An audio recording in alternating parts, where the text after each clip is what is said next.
My husband and I stepped off the platform and onto the giant hissing locomotive.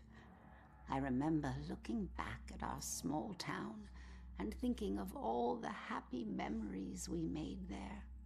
But I was excited to start our new life in Salem. I must have dozed off because I was startled awake by the sound of screeching metal. And as the train came to a halt, all I could hear was the torrential rain pelting against the roof. I looked out the window.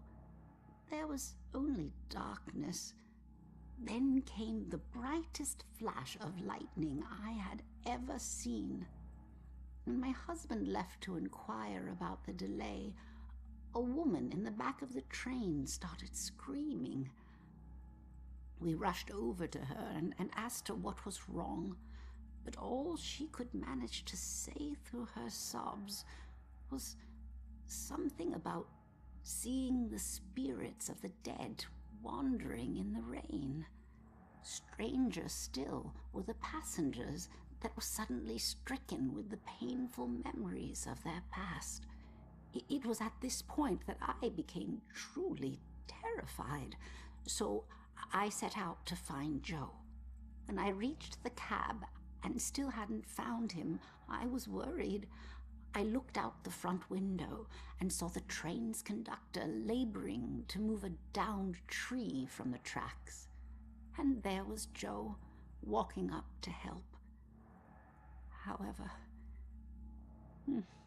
instead of grabbing hold of the tree, Joe bent down, picked up a rock, and crushed the conductor's skull with it.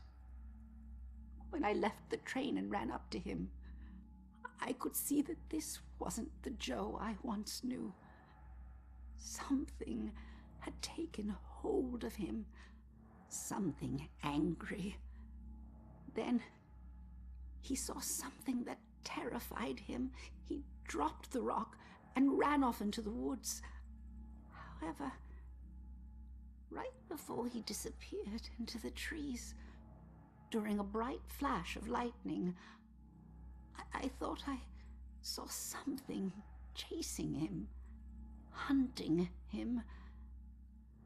I can only describe it as a ghostly specter, cloaked in black. But more likely than not, it was just a shadow. The authorities spent days combing the woods for Joe, but he never turned up. I tried to go back home, but the memories were too painful.